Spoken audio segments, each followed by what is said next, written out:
Hi అండి, నమస్తే. నేను మీ doctor Naveen Thota, consultant neurologist, Sentini city hospital, Vijayawada. Most కామన్గా మన ఓపీకి వచ్చే వాళ్ళలో చాలా మంది తీవ్రమైన తలనొప్పితో బాధపడతా ఉంటారు. వాళ్ళ స్కాన్స్ కానీ ఎంఆర్ఐస్ కానీ అన్ని నార్మల్గా ఉంటాయి. సో వీళ్ళు అడిగే క్వశ్చన్ అండి, మా స్కాన్స్ అన్ని నార్మల్గా ఉన్నాయి కదా, మాకు తలనొప్పి ఎందుకు వస్తుంది అని అడుగుతూ ఉంటారండి. సో మనం చూస్తే దీన్ని 2 కేటగిరీస్గా మనం విభజించవచ్చు. ఒకటి 50 ఏళ్ల లోపు వాళ్ళు, 50 ఏళ్ళు పైబడిన వారు. సో 50 ఏళ్ళ లోపు స్కాన్స్ నార్మల్గా ఉండి వచ్చే తలనొప్పి, తీవ్రంగా వచ్చే తలనొప్పి మైగ్రేన్ అండి. 50 ఏళ్ళ పైబడి ఇది 2వ కేటగిరీ. వచ్చే తలనొప్పి జెయింట్ సెల్ ఆర్థరైటిస్ ఆర్ రోగనిరోధక శక్తిలో ఇబ్బంది వల్ల రక్తనాళాల మీద పనిచేసే ఒక డిసీజ్ వల్ల వచ్చే తలనొప్పి అండి. సో ఇందులో ఫస్ట్ కేటగిరీ చూద్దామండి. 50 ఏళ్ళ లోపు తీవ్రమైన తలనొప్పి, స్కాన్స్ నార్మల్గా ఉండి రోజువారీ పని వాళ్ళు చేసుకోలేకుండా నెలకి 5 నుంచి 6 సార్లు తలనొప్పి వస్తా, అంటే 5-6 రోజులు, రోజుకి 7-8 గంటల పాటు తలనొప్పి వస్తా, ఈవెన్ వాళ్ళు జాబ్కి సెలవు పెట్టాల్సి వచ్చే తలనొప్పి అండి.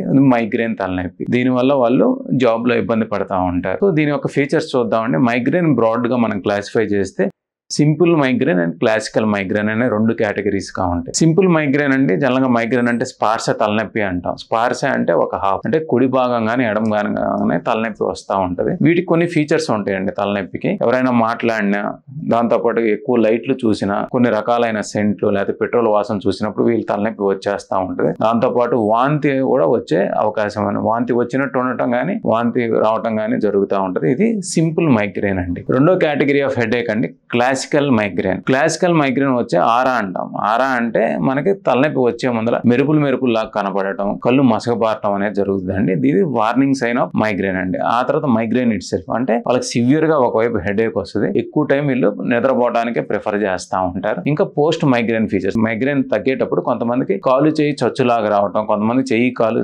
పట్టుకోల్పోవటం అనేది జరుగుతుంది. చాలా మంది ఇది పక్షవాతం అనుకుంటారు, కానీ ఈ క్లాసికల్ హిస్టరీ కనుక మనం తీసుకుంటే వీళ్ళది మనం క్లాసికల్ మైగ్రేన్ అనే ఒక డిజార్డర్ అనేది మనం ఐడెంటిఫై చేసి సరైన థెరపీ చేయాలండి. జనరల్గా వీళ్ళ స్కాన్స్ అనేవి నార్మల్గా ఉంటాయండి, కానీ డెఫినెట్గా వీళ్ళకి ఇమేజింగ్ అనేది అవసరం అండి. ఎందుకంటే కొన్ని రకాలైన కణాల జబ్బుల్లో కూడా ఇటువంటి తలనొప్పి అనేది వస్తూ ఉంటుంది. ఇప్పుడు ఈ మైగ్రేన్కి ట్రీట్మెంట్ ఎలా ఉంటుందో మనం చూద్దామండి. ఒకటి ఫార్మకలాజికల్, 2వది నార్మల్ ఫార్మకలాజికల్, అంటే మందులు అవసరం లేకుండేది. అందులో లైఫ్ స్టైల్ చేంజెస్, కొన్ని రకాలైన ఫుడ్ హ్యాబిట్స్ అనేవి మార్చుకోవాలి. అందులో sweets, chocolates, bakery products, ice creams, cool drinks, ఫ్రిడ్జ్లో ఐటమ్స్, కేక్స్, బర్గర్స్ అనేవి కంప్లీట్గా అవాయిడ్ చేయాలి.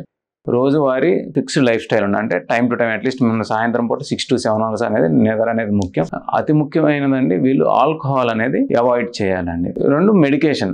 ఎవరికి మెడికేషన్, ఎటువంటి మెడికేషన్ అవసరం అనేది మనం ఇప్పుడు చూద్దామండి. ప్రొఫైలాక్టిక్ మెడికేషన్ అంటే తలనొప్పి రాకుండా కొన్ని మందులు వాడాల్సి వస్తుంది. ఇవి 2 నెలల నుంచి 3 నెలలు వాడాల్సి వస్తుంది. ఇది ఎవరికి అవసరం అంటే ఈ తలనొప్పి నెలకి 4 నుంచి 6 సార్లు రావడం, లేకపోతే ఒక్కరోజే వచ్చినా కూడా తీవ్రంగా 24 గంటల కంటే ఎక్కువగా ఉంటే కనుక మనం ఈ ప్రొఫైలాక్టిక్ మెడికేషన్ అనేది వాడాలండి. 2వది తీవ్రమైన తలనొప్పి వచ్చింది, తట్టుకోలేకపోతా ఉన్నాం, దీంట్లో మాత్రం అబార్టివ్ మెడికేషన్ అనేది వాడాల్సి వస్తుంది. సో దట్ వాళ్ళు దినచర్య వాళ్ళు చేసుకోగలగటానికి.